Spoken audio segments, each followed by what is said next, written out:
Okay, I just got notice that the meeting is now streaming live on YouTube, Scott. You are good to go, sir. Okay. Well, first, let me just welcome everyone that is either on the Zoom meeting with us or is joining us via YouTube for today's governing board of the Kentucky Historical Society. And first thing I will do is call the roll. And although, let me take a moment before I do that to remember, since our last meeting, of course, we have lost one of our members. Of course, we were fortunate to have Manny Kalk to be with us and to be a part of the KHS governing board. And he has been remembered, of course, for his great work in the field of education, but we also need to remember that he was also a great lover of history and promoted history. And I just wish we had more school superintendents, especially at the level that he was at, that would show the interest in history and keep it important in our schools. And so if you would, let us just take a moment of silence in remembrance of Manny and his life and the work that he did.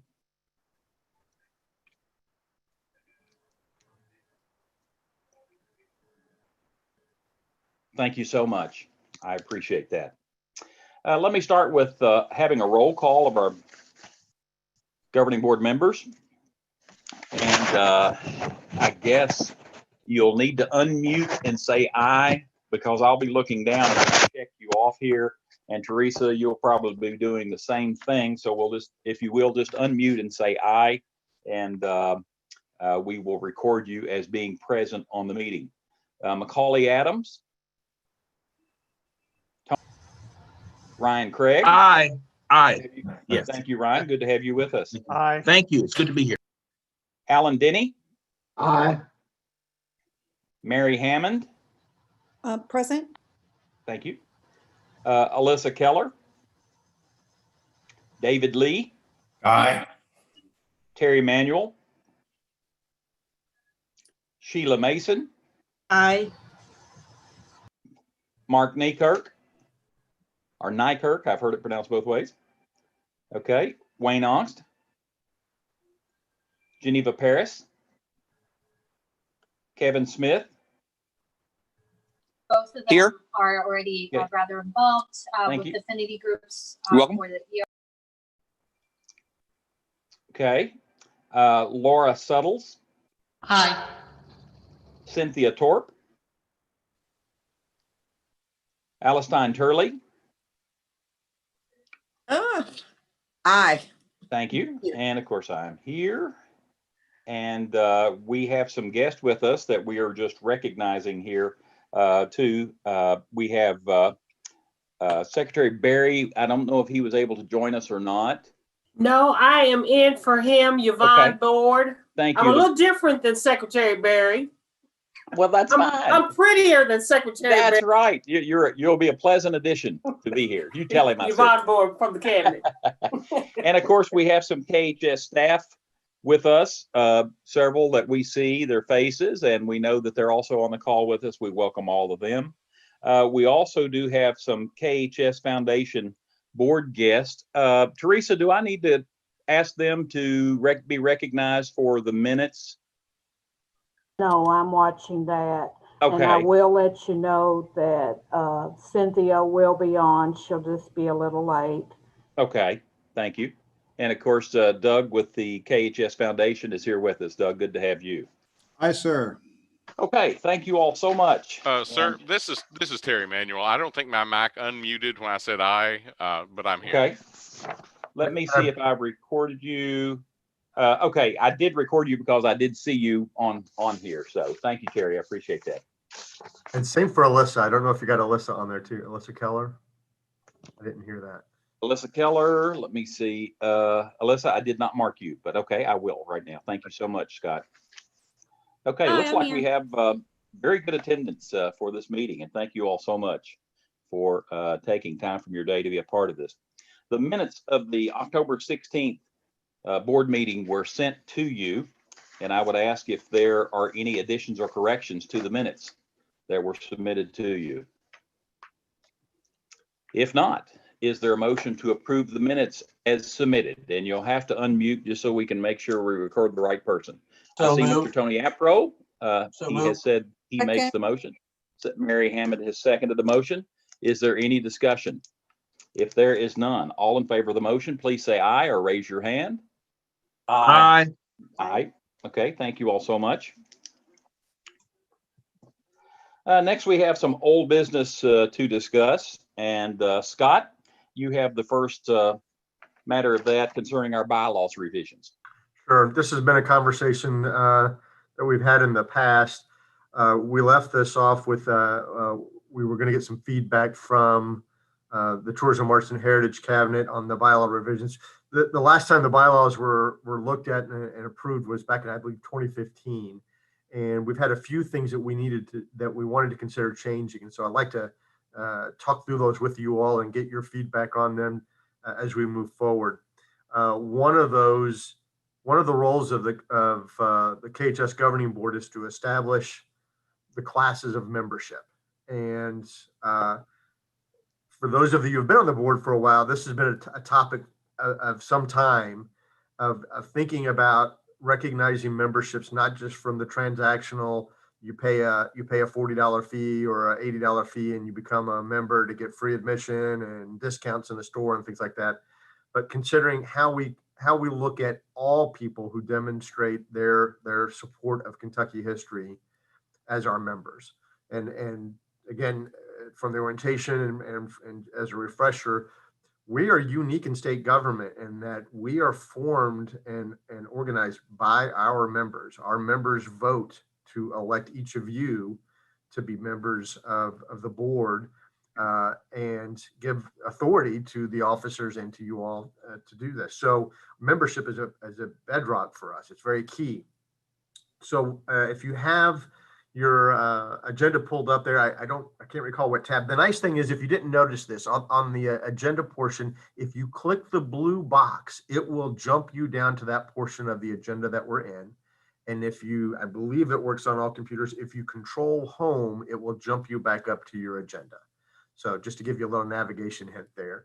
When you go down into the bylaws, one of the areas, 2.2, classes of membership. What I'd like to do is just walk you through what we're proposing here and then spend a little bit of time to just kind of get your feedback and if this makes sense to you. One of them is just articulating what the membership is for us, a general statement about membership. But we would be considering membership in these following categories: an active membership, being a qualified member who is paid an annual dues for the year. So that's a fairly straightforward one that we traditionally think of membership. A supporting member would be a person or a household who, as a qualified supporting member, is an individual or household who has made an annual gift or donation during a 12-month period. There's a residual per the following there. So we would be looking at a table of what would constitute an annual supporting membership. Life memberships, I'm going to pause. That's been a piece years ago. They had established a life membership and it was at a very low threshold. And so you see on the reports that we still maintain life memberships or have members on the rolls, but they're not active and engaged with us. But the governing board would have the ability to designate people who have supported Kentucky history as a life member. So for example, this comes into play when we look at upper level donors of maybe 10,000 or more. You would consider them a member for life. I mean, they wouldn't have to go through a renewal process. You're not going to send somebody who just donated $10,000 a renewal letter for their membership. And so we want to look at how we would acknowledge them. In honorary membership, I believe it would be nice for this board to have the ability to name honorary members for service to Kentucky history. Thinking about maybe those that many of you that attended the History Awards, to be thinking about those that maybe had the lifetime achievement to be able to also bestow on them a lifetime membership to the Kentucky Historical Society. And then of course the Abraham Lincoln Society. We already do this informally that, for donors of $25,000 or more lifetime cumulative giving, and this includes both individuals and corporations, a little different scale for corporations, we consider them members for life. And so we're not looking at, we're establishing this not to be about what dollar level you've achieved, but how you've demonstrated your passion and your support for Kentucky history. And that's what we consider our members. So it's always awkward on these Zoom calls on how to have a conversation. So I'm going to pause and welcome any feedback you might have on how we are classifying or how we're proposing that we would classify membership.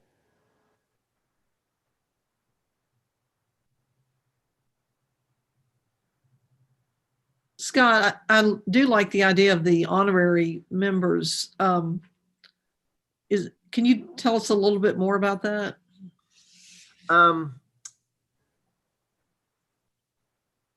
Yes. I could see this occurring on multiple levels. And in one case, I just referenced, I think we're talking about maybe people who have just done some sorts. Not everybody gives monetarily to Kentucky history. And so through their body of work, maybe we would consider honoring them as a member. I've heard Doug use this since Doug's come on, this idea of inducting them into the Historical Society, I think is a very appealing thing.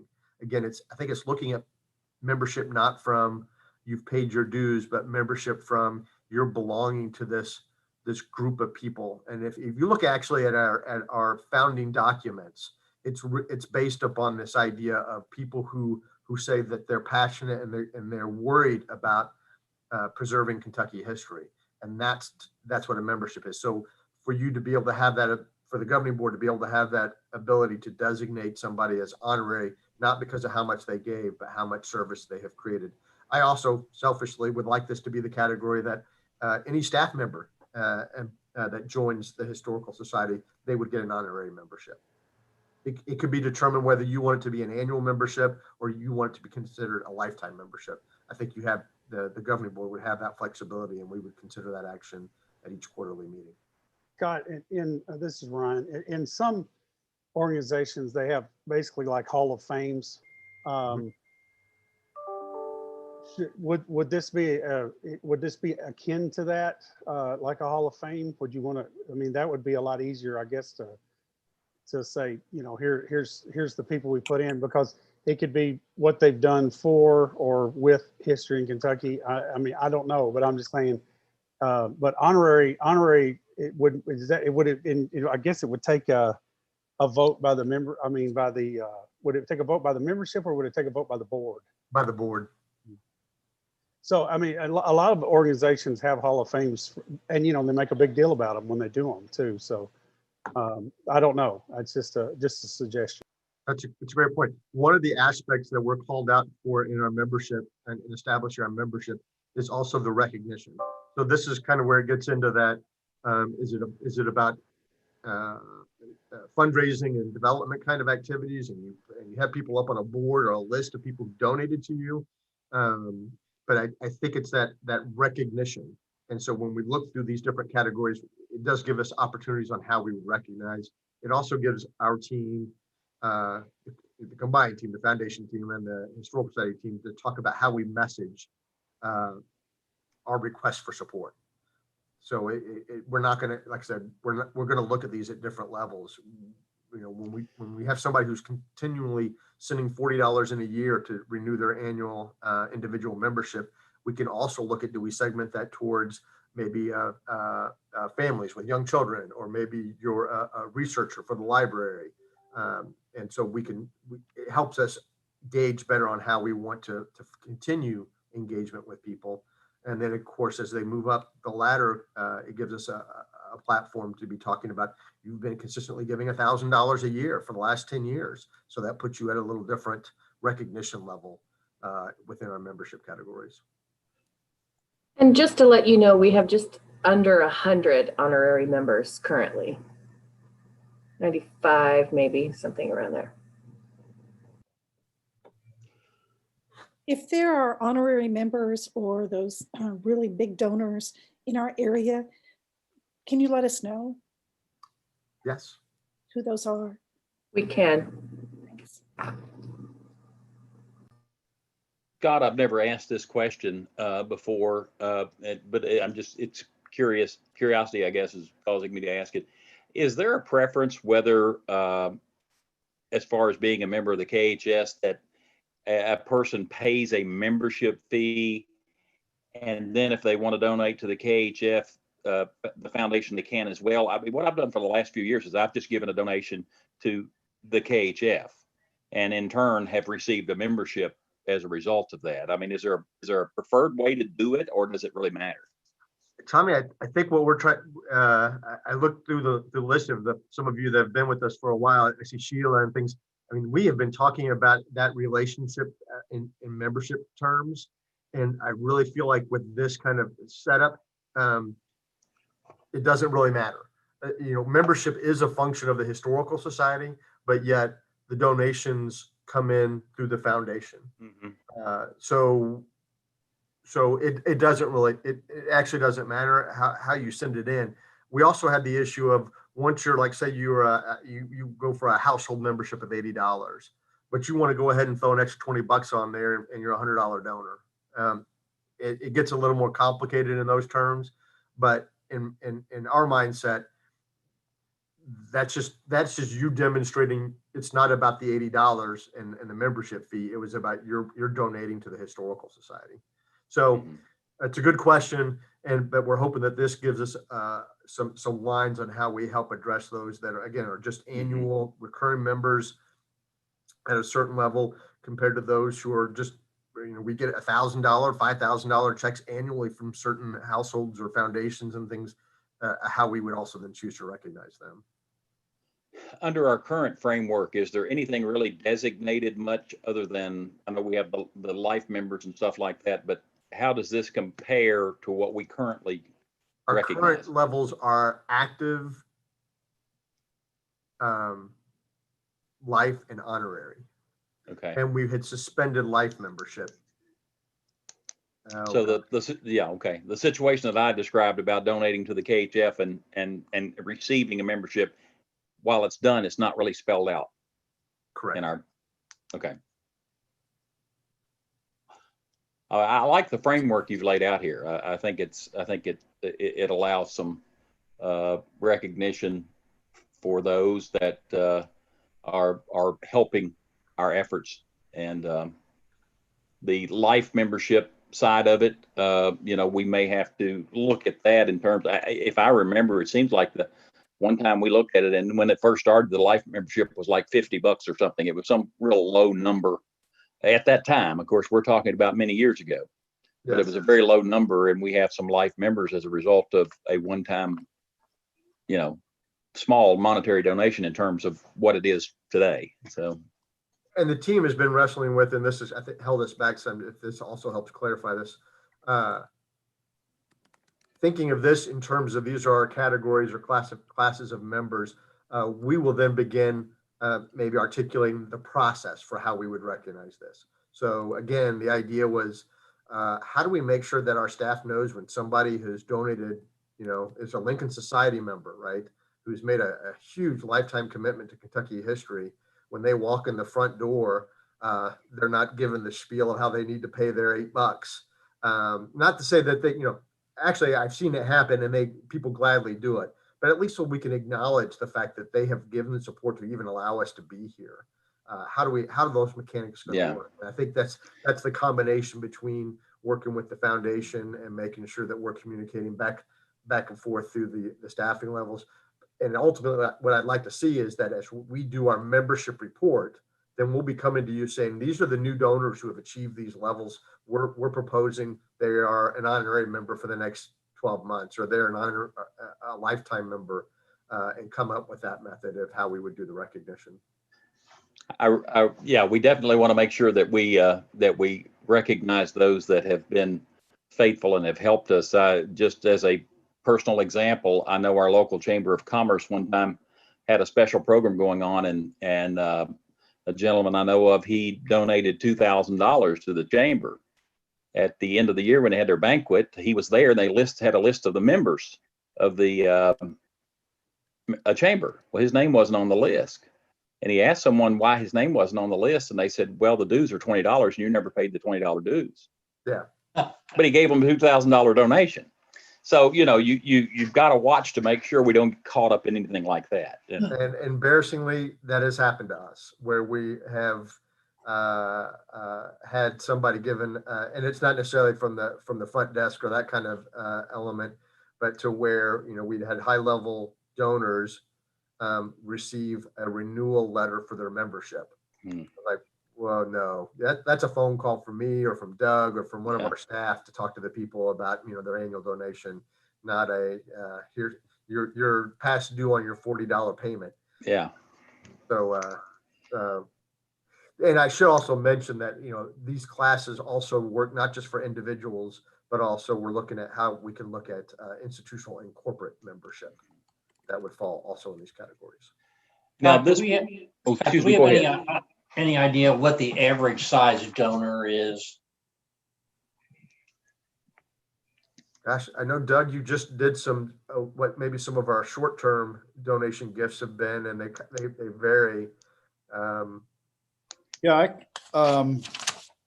Anthony, just for your situational awareness, we just did a foundation just did a really fast sort of end of the year ask, and we did some direct mail, we did some VIP mailing to membership that's consistently supporting us, and we did an e-blast, and it varies wildly. The direct mailing folks average gifts about $77. Okay. That VIP mailing, $430 on average. And then the e-blast was the lowest at, average gifts $82. The response rate, unfortunately, was pretty low, which leads us to needing to figure out how to dial in our e-blasts a little better, more targeted. But if that helps field the question.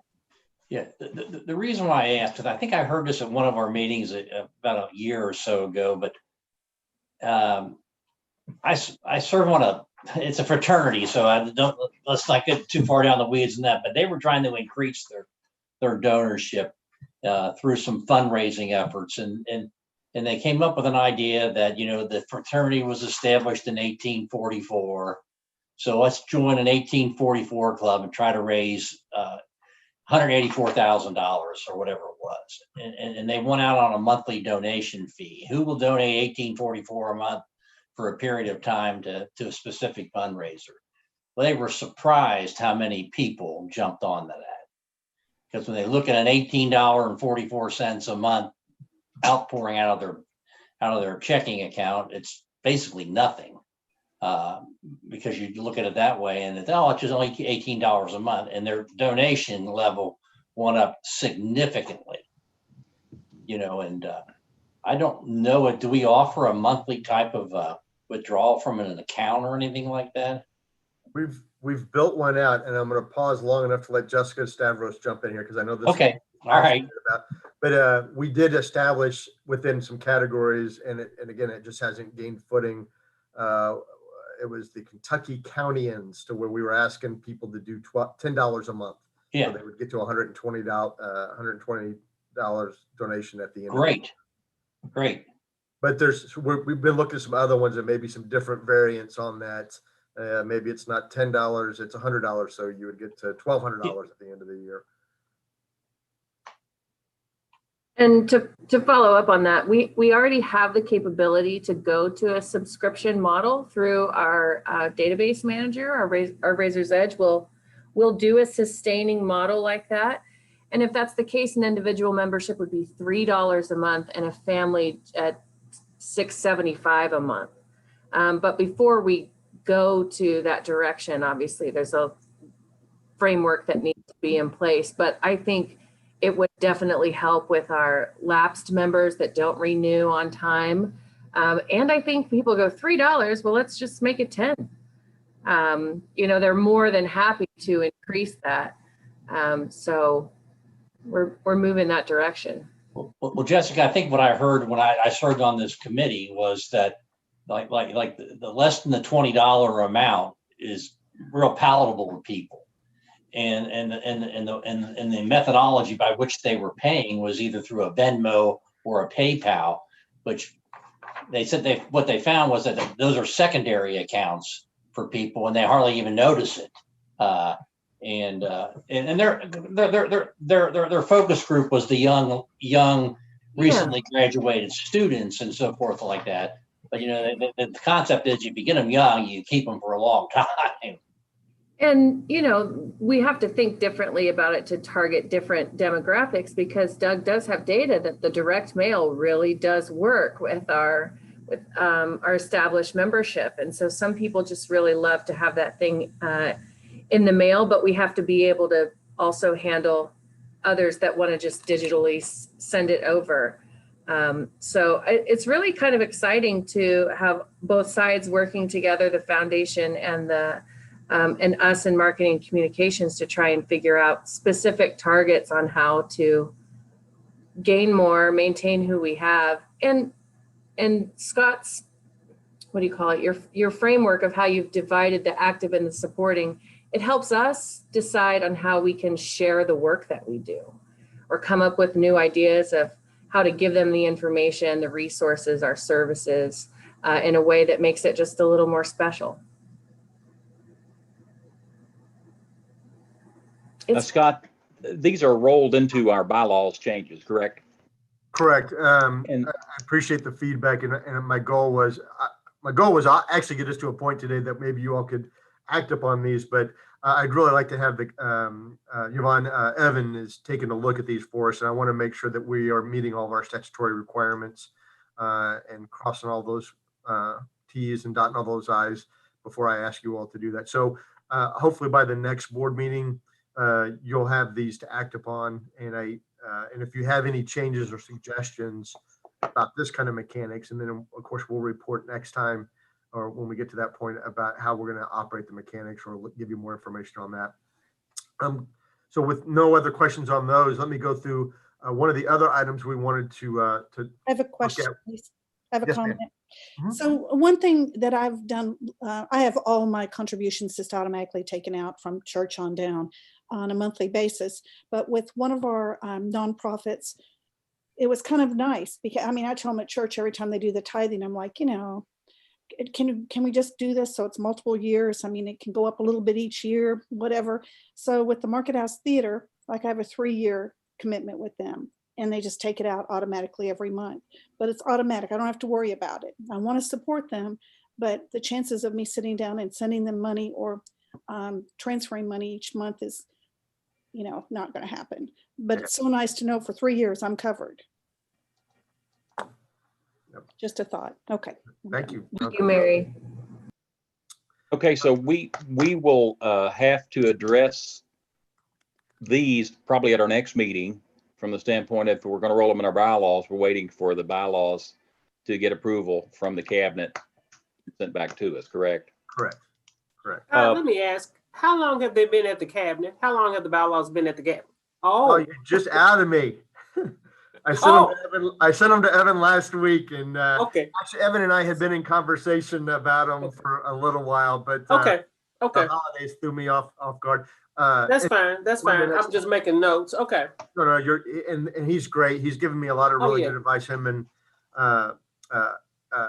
and Will Adams, actually, before that, many of you know Will Adams helped us. Oh, yeah. Oh, yes. So yeah, no, he was very gracious in trying to get it done before today, but I gave him too much work. One of the other items, and we talked about this last time, but I just kind of, as Evan moves forward with this and is reviewing this, I just wanted to gauge your comfort level on establishing the role of immediate past president as a member of the governing board. There's a couple of different ways that I think we could think about this. The idea is to provide some leadership continuity.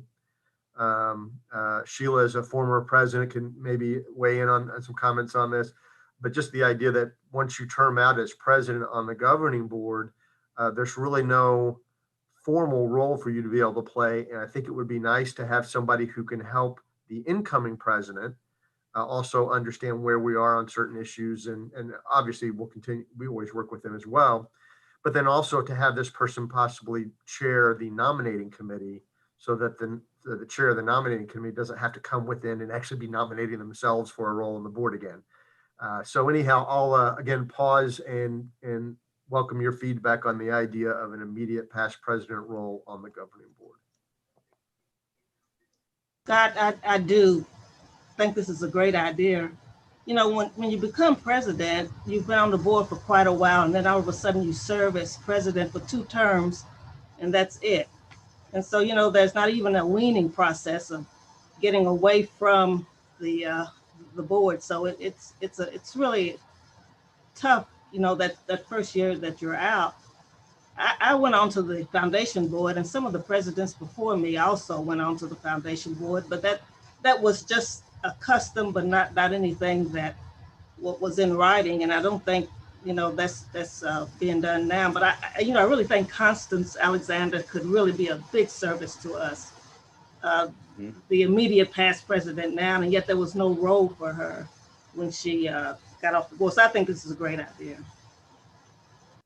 Scott, I love the part about having the past president chair the nominating committee.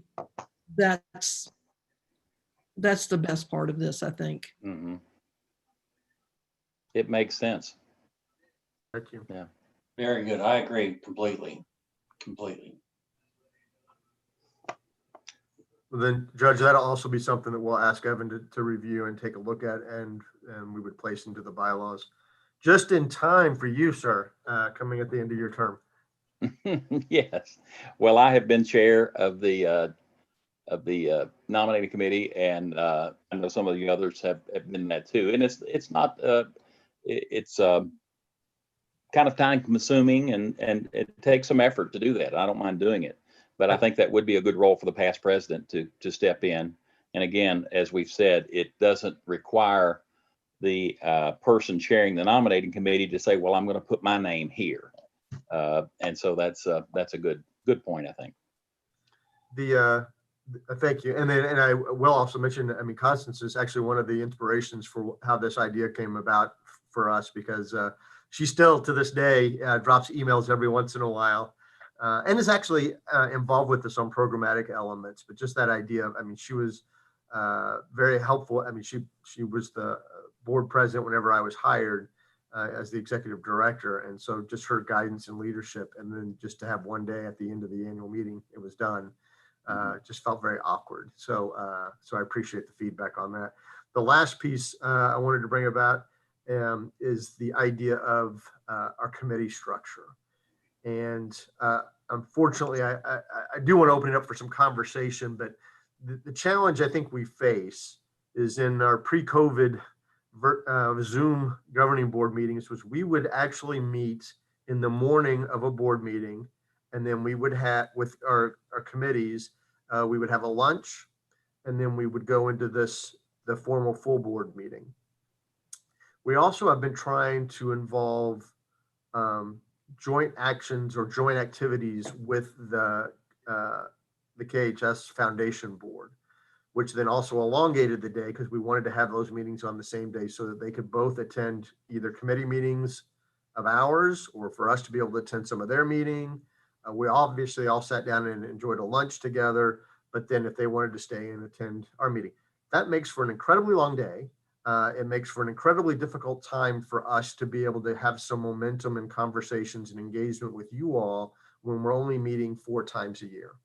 So we were looking or trying to establish, maybe as opposed to these committees that meet also 4 times a year, of some element of like a work group that we would be able to meet in the months in between our quarterly meetings and discuss different topics such as markers or collections acquisitions or some of the research subjects that are going on. So they would be focused a lot on the work that we do, and getting your feedback and having you involved in them, but as well as possibly looking at how governance and finance would also operate.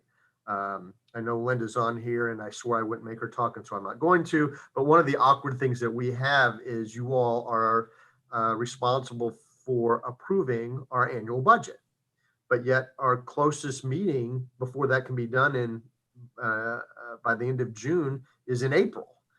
So we're building budgets way in advance to get your approval for it. And of course, as things go, the changing climate of trying to work through with the cabinet and through the governor's office and the legislature, it's just an odd time. So to be able to have meetings leading up to April and then beyond April to make sure that we get an approved budget, it's just another example of how, if we can find a mechanism to keep you engaged and involved in the work that we're doing between these quarterly meetings, is our objective here.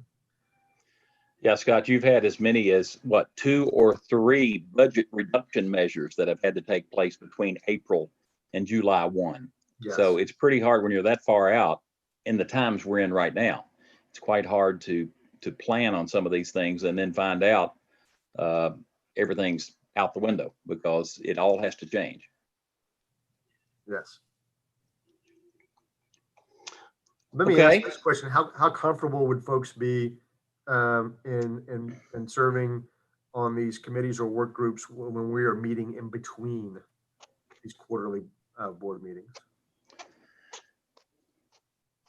I see mostly everyone shaking their head. That's great. That's fantastic. And in just a moment, I will be discussing committee appointments, and we'll talk a little more in depth on that. But I think that is a good positive response I'm seeing from most everyone. Well, and that's good to know, because then I'll work with Evan.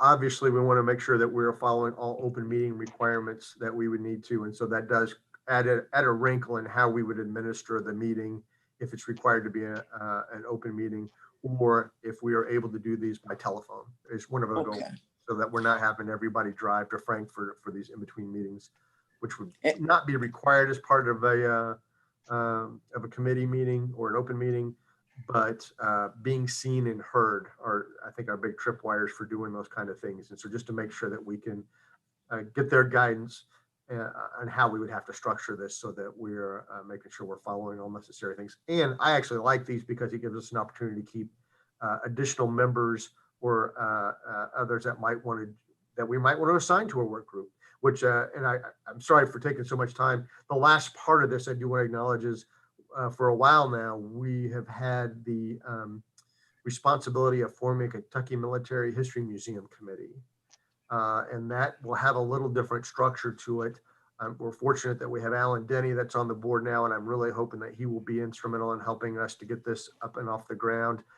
This would be formalizing our part of our relationship with the Department of Military Affairs to operate the Kentucky Military History Museum.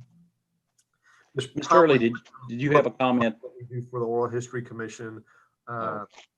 Yeah, for like the Oral History Commission, but it is administratively attached to KHS. So this body would be the one that would actually form the committee. Okay. Mr. Hurley, did you have a comment? You're muted. No, I was just, I think Scott cleared it up for me, because I know having working groups is great, but I wondered about, could we do that without being part of a bigger transparency sort of thing? So what I understand, that isn't quite clear yet, but you would let us know. Yeah, I got a little feedback already from Evan about it, and I just I wanted to talk to you all first to just make sure I was going down the right path.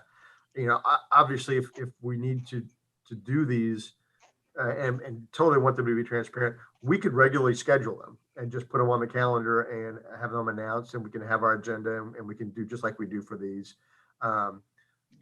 My only concern had been is I just feel we have to have a way to be able to conduct these remotely, or it'll just be we would never reach enough members to get anything done otherwise, I don't think. Okay. Well, at our next meeting, we will have, of course, some bylaws changes that a lot of these things you've heard discussed here will be rolled into. And Scott, those will probably be sent out to everyone maybe in the next couple of weeks or so, whenever he gets those back to you. Yeah, I think I'm hoping Evan and I are scheduled to talk early next week. Okay. And so when you get these, if you have any comments, questions, anything, please let Scott know, let me know, anyone. We'll try to get an answer to you on that. And if there needs to be any adjustment made in them, we can do that prior to our next meeting. So, Okay, one other thing, anything else bylaws related, Scott? So I kind of covered most everything we talked about. That does. Thank you all very much. Okay. Also in old business, we have the executive director's performance review. And last year, I know that Constance did a tremendous job at pulling together a performance review. Jennifer, I think you worked on that quite a bit. Several people worked on that to try to get a good comprehensive review that was updated.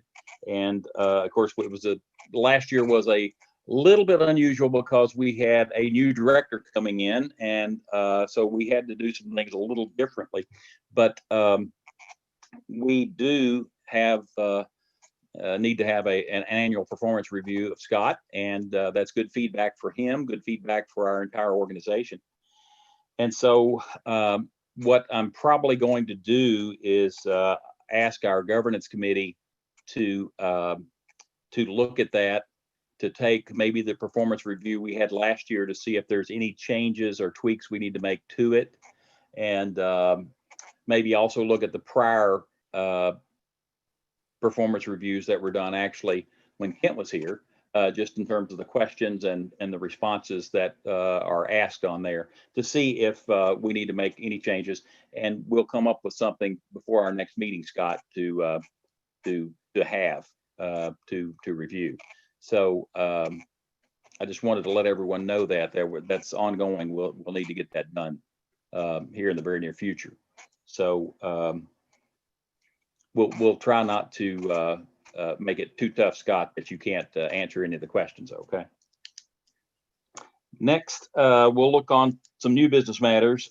Committee appointments. We've talked a bit about committees here, and because our bylaws currently do require committees, we have to fill some slots on these.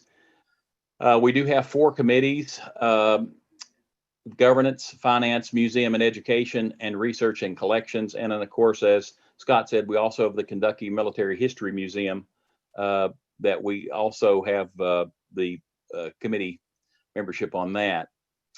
Governance committee is pretty much set. We know the governance committee by our bylaws and by our normal operating procedures that we followed is the members of the officers of the committee. So we know who those individuals would be. Finance committee, that is open for any of our governing board members. Scott and I have discussed this a little bit. We do have some suggestions on this. I don't want anyone to be on a committee they do not feel comfortable to be on, or they do not desire to be on, because sometimes you may feel your expertise is in another field and you'd prefer to be in that area rather than something that we may feel would be good for you. But I can just throw out some possibilities of what we thought. And like I say, this is still open for us to switch you around. In the finance, we thought some good folks to be involved with that would be Tony Apro, Sheila Mason, Ryan Craig, and Becky Bowling. We are, again, just throwing out these suggestions. Scott, anything you wish to add there or anything? You're muted, Scott. You're muted, Scott. Yep. Oh, there you are. I have nothing to add. I was trying to see if I can find a list that I could share with everybody up on screen, and if I can pull it up, I will here in just a second. Okay. I'm good with that. I'm fine. Okay. Thank you, Tony. That'd be fine for me too. Okay. Thank you, Ryan. Fine with me also. Sheila, thank you so much. And Becky hasn't been able to join us today, and that's the best way to get on a committee I've found, if you can't be on the meeting, you know. But we'll certainly inquire with her to make sure she would feel comfortable in a position like that. Scott, you still looking there to find? Still looking. I'm going to share a screen with everybody, so hopefully I do this correctly. Okay. Oops, that's not what I wanted to do.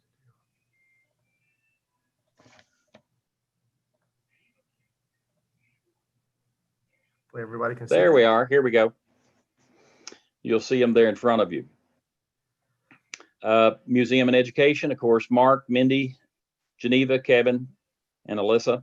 Those are just suggestions. That's just, we're not saying you've been assigned this. We want to make sure it's something you feel comfortable with and would say, yes, I think I would fit fine in that committee. And then, of course, you can see the research and collections membership that we've just in discussion have come up with. And then, of course, the Kentucky Military History Museum.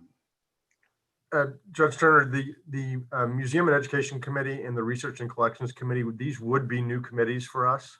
Yes. Under our current bylaws, we can create new committees.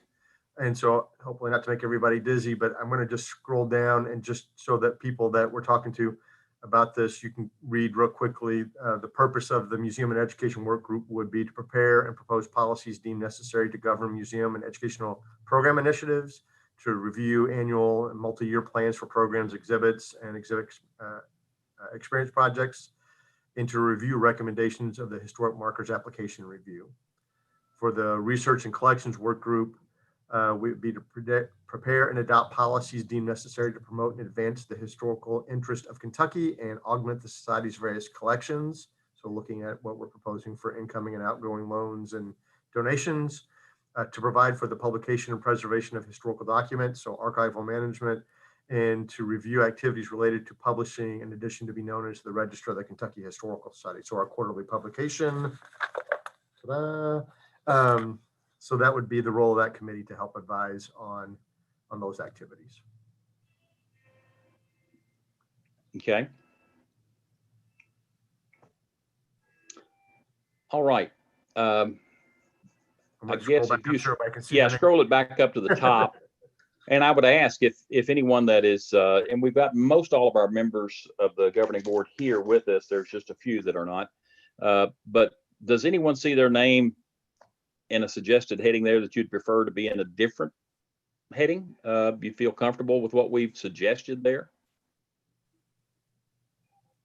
And Terry, Manuel, would be glad to add you too. I didn't want to make a commitment for you to serve on a committee, but we would love to have you if there's one that you would be interested in serving on. Yes, actually, I would. I think, I don't know, either museum and education or research and collections, either of those would be really good.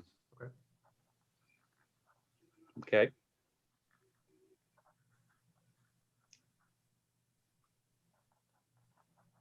Okay, well, if there's no objections and everyone feels comfortable, then Scott, I will make the appointment of these individuals to the committees as you see listed.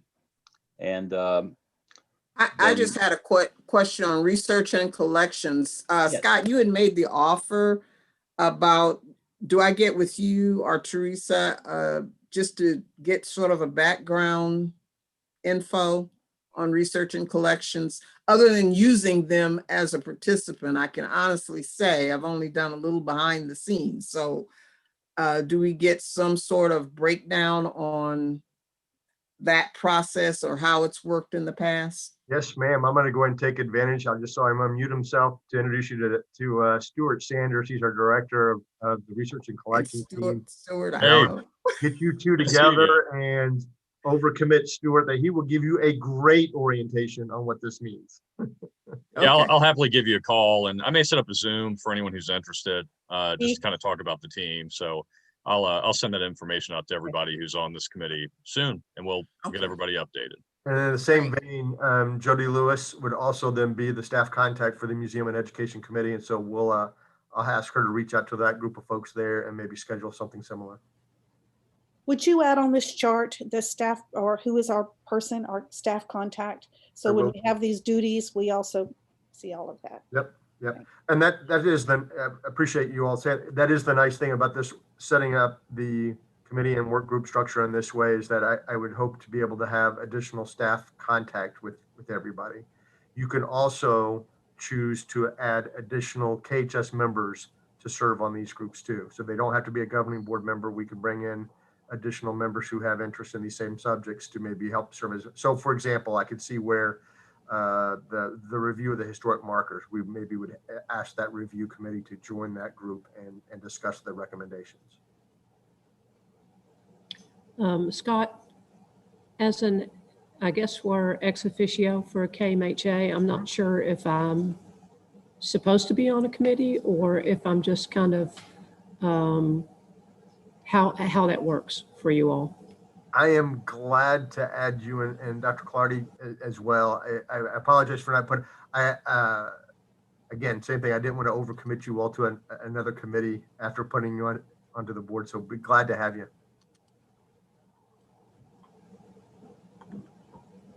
Is there a spot that, Teresa, is KMHA, are you current president or? Yes, for another few months, as far as I know. I didn't know if when the election cycle was happening, but again, I know that we have you involved in some other activities that we have going on. But again, if there's one that either of you would like to participate on, just let me know. Scott, Dr. Clardy has sent me a message. He would be willing to serve with the KMHM. Oh, great. I've always found military history to be fascinating. You know, as a diplomatic historian, so yes, I'm more than willing to help with that. Super. And Scott, I think for me, the museums and education, now with the next president coming in, they may have a different option. Okay. Thank you. President Turner, Yes. not listed in this group is the nominating committee, and by statute, you have to appoint the nominating committee today. Oh, okay. Well, does of course, the way we've always done it in the past, is that written, Teresa, in any bylaw or in terms of the who is to chair that, or is that just a tradition that we followed every time? I believe you're able to do it just by you can request volunteers and then they just become appointed by you. Okay, the reason why is I thought if it was just more or less open, then what I would do is hopefully to be in alignment with our new bylaws, I would appoint myself as chair of it and then would ask for volunteers to follow. That way, if we make the new bylaws change, we won't have an appointed committee that is in contradiction to the bylaws. So pending the bylaws changes, I think that's probably the proper way to handle this. So I would appoint myself as a member of the nominating committee as chair, and then we would need to have another 3 or 4. Is there a set number, or is there it's up to so many, I think, isn't it? Up to 5 or something like that? Up to 5. Yeah, I was thinking that was correct. So so I would be 1. So we need 4 more members that would be willing to join me on the nominating committee. Hey, Tommy, how did that committee get formed last year? Because I know me and I think just like I say, we've always kind of had a tradition about here's the person that serves and chairs it, and then we've asked for volunteers in addition to. And I think you volunteered, Tony, to be on that last year, if I remember correctly. I found that to be a very rewarding committee. So are you willing to serve again? Yes, I would be. Great. Well, we'd love to have you. Okay. So we have Tony on there with me. Others that would be able to participate and be a part of that? Oh, we had so much fun. Yeah. Well, I will mention too that just so some of you participated in it, and we did this really well last year. I think Jennifer can attest to this. Chip Atkins from the KHSF from the foundation, I believe, is planning on joining the committee as well. And the purpose behind that is so we can make sure our efforts where we're we've got a huge list that typically is generated, but identifying where they might best be suited, whether as a foundation board member or as a governing board member. And so that was a really good process, I think, that we went through last time to be able to have that kind of input from the foundation on our process too. Okay, so Chip would be joining our nominating committee? Yes. Okay, so that would be 3 members. Since we're taking, excuse me, I'm sorry. Go ahead, Mary. Since we're making amendments to our bylaws, do we want to add this so that every year that we don't go through this, so that it is a foundation member and, and kind of, the current chair, maybe the past chair and 2 members of the board, something like that? Just saying. That would be a possibility. The only problem with having the current chair, you could have a situation where the current chair is nominating themselves to be the chair, the chair again, if you understand what I'm saying. That's, we're kind of trying to get away from, but that's no problem. But I think it would be good to have to say that a person from the foundation would be part of that. I will Tommy, add that. I would be glad to serve. I would too. I can help. Okay, great. Thank you all so much. Thank you all so much. So that gives us our 5 members. Teresa, did you get those down? Alyssa Keller. I have the fortune I can hear Teresa talking from the other room. She doesn't. Yeah, okay, great.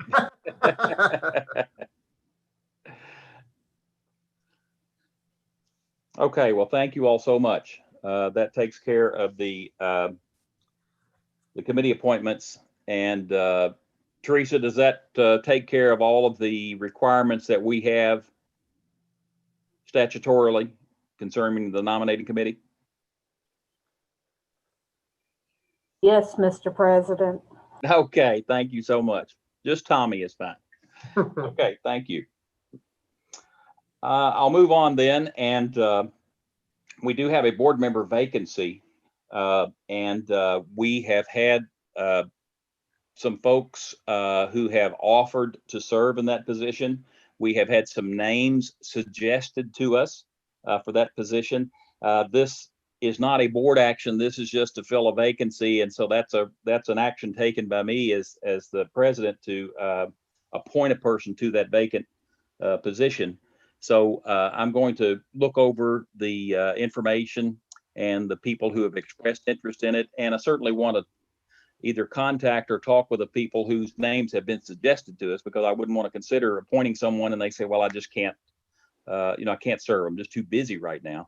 So I'll be mulling over those over the next bit, and we'll have them on board before our next meeting so that they can participate at our next board meeting with us. Scott, we'll move on now to the KHS telecommute policy, and I'll let you discuss that with us. Yes, I know that whenever you all received this in your package, it was riveting information. But just to give you the background, for those of you that were on the board when we went into the COVID quarantines in March, and we were basically writing a policy on how we could have our staff telecommuting on the fly. And one of the things that I did was actually went back to the personnel cabinet to look at what their policy was, because there's best practices and good guidance that were in there. I guess it's been about a month ago, the cabinet came to us and said, hey, we need you to have your staff sign the personnel policy, but because we don't fall under, our staff doesn't fall under 18A, not all sections of it at least, it felt odd to ask them to sign a policy that said that you'll do by 18A. So we crafted this based upon that policy for our staff. It's incredibly similar to the personnel policy, and it also gives us some guidance as we come out of the pandemic and quarantine, how we might handle telecommuting going forward. Right now, we're all under the state of emergency telecommuting, to where everybody is on a temporary assignment for being able to telecommute. But just as we were talking at the beginning, there's certain elements, I think, of our operations that we might consider to look at. Plus, there might be moments to where, again, we have folks that something comes up at home and we need to be able to set up, what are the expectations if we're going to allow telecommuting? This is just a policy that I'm asking you all to consider and recommend adoption. Okay. We have discussion on the recommendation on the telecommute policy.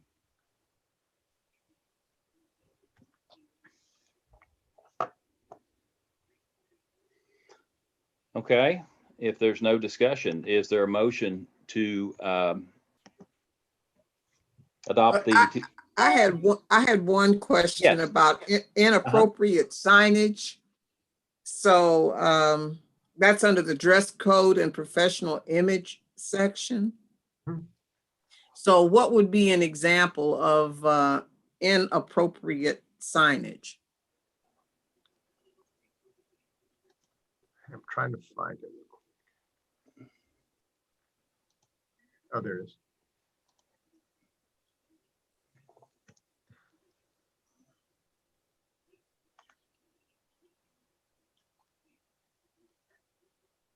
You see it? Yeah. Dr. Turley, I think that has a lot to do with the background of your, if you're telecommuting from home and on a Zoom call, then the background should be appropriate and your dress should be appropriate. You should still maintain a professional image when you're having business meetings from your telecommute home space. If I'm right, Scott. I believe so. That's how I would interpret it. We didn't write that one, but that's kind of what we had put out in ours too, that we just expect that if you're doing something, we would like it to have an appropriate background so that it. So appropriate would be apolitical, right? No banners, no elected official images, that sort of thing. Yes. Gotcha. All right.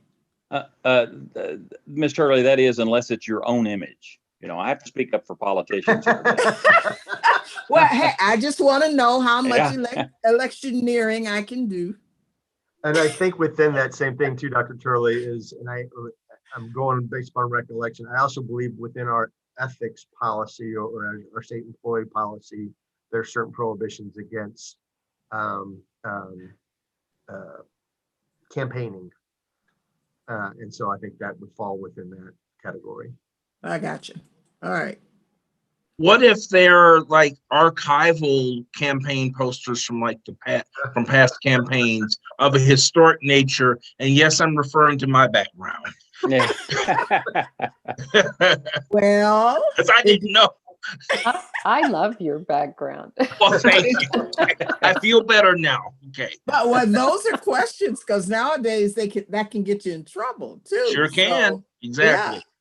Dr. Clardy, I think you're off the hook. This one applies to employees. So I think. Oh, okay. Okay. Thank you.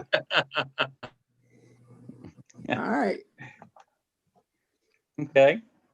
Good questions. Good questions. We appreciate those. Okay. Anything else? If not, do we have a motion to accept the telecommute policy as proposed? So move. Okay, we have a motion. Second. And we do have a second. Any discussion? If there is none, all in favor of the motion, please say aye. Aye. Any Who was my opposed? second? Aye. Me. The second was by Mr. Craig. Thank you. Okay. We will move on then to KHS membership. Scott, did you have anything we talked about, of course, the membership levels. Was there other things that we needed to discuss there? Nope, that was pretty much it. Yes, that is it. Okay, covers it. Okay, we'll move on down on the agenda then to KHS operations report. First thing will be the second quarter financial. Scott? Yes. You will see in your packet the financial report ending December 31st. And going through it again, this is a very odd year for us because how we had planned for the year to roll out and the way it's actually rolling out is very different. In December, so we're ending our second quarter under the FY21 actuals for December. We showed total support revenue of $869,000. Our year to date at 3.9 million. So trending pretty good compared to budget. We're right at 53% of budget. So we're pretty much on track. Again, promising not to pull Linda into the conversation, but she would say, if she was speaking to you all, that our revenues and our fees are doing very well, given the situation we're in. It's still below, we had adjusted the budget slightly to get down. So when you're looking at 27%, actually the percentages on this report are wrong.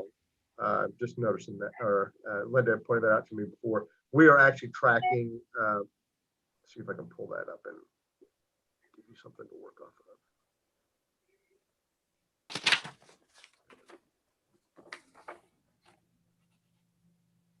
Sorry about this.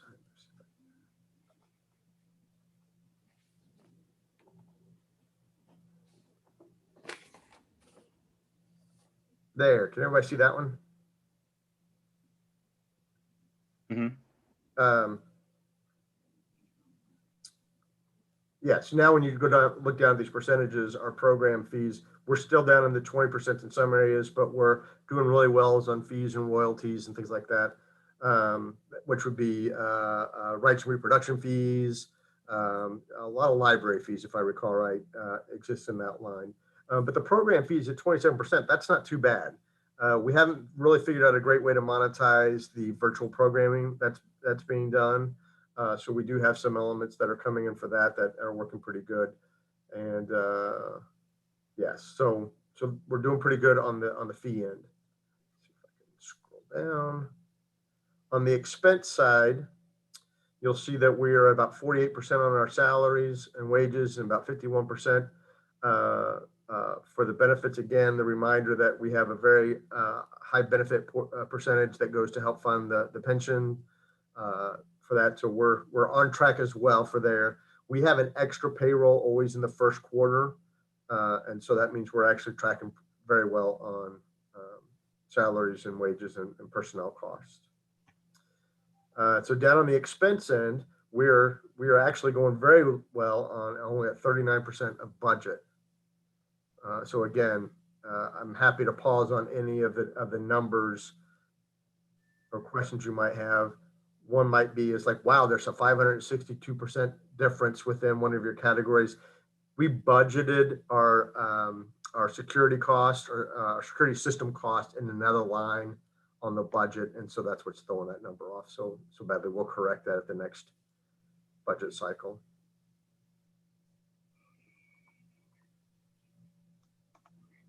Scott, is this a function of you also not being able to, 39% is great, but you also mentioned having positions that needed to be filled. A lot of those are about, yes, a lot of those are about positions being filled. We're also saving a bunch of money on, there's no staff travel. We're not attending conferences. I forgot the other big number that was in there, but the expenses are being held down a lot because we're just not having to expend money on programs for people that are coming in, or our staff are not going out on programs. Okay. But yes. No, normally what would your, like for last year, what would that have been normally? For the travel? Well, for just your expenditures, would it have been more like half or 60%? I'm not sure. Trying to get a gauge of what would make us begin to worry. Like if the expenditures of the society go over a certain number, what should we be looking for? You know what I mean? Am I making sense? I do. Honestly, we're tracking so well. I haven't even thought about that question. Okay. If we started getting up, I don't know, Linda, if you'd want to chime in. If we were probably closer to like 3.5 million, I think we might be running a little ahead of what we were anticipating for our expenses at this time. Okay. But if you know, the difference is right below the green line, so that 1.15. Some of that's because revenue came in this quarter for federal grant reimbursements. So that number's a little inflated from that end. But we're trending pretty good because of those open positions and the difference in our rent utilities. Okay.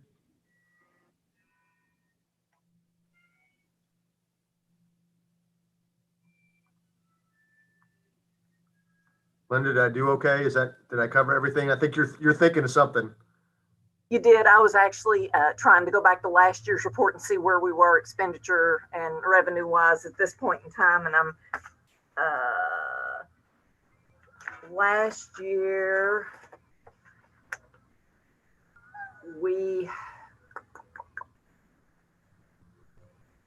our revenues were at 63% to budget. And our expenses, the percentage can't be right on that. It says it's -3%. So that's not right. And I think I'm even looking at a draft report. Oh, okay.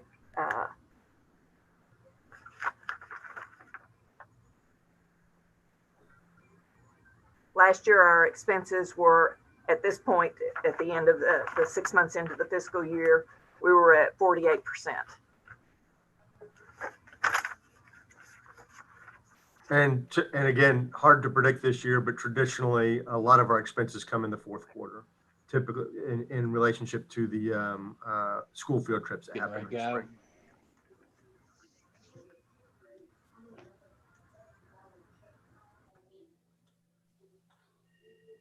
So if there's no other questions, Judge, that's my finance report. I will say one of the things we're working on as far as the staffing shortage, we have several staff positions that we're trying to get through. And one of them is a director of finance and operations, so that you will have somebody delivering the report that can speak more eloquently than I can.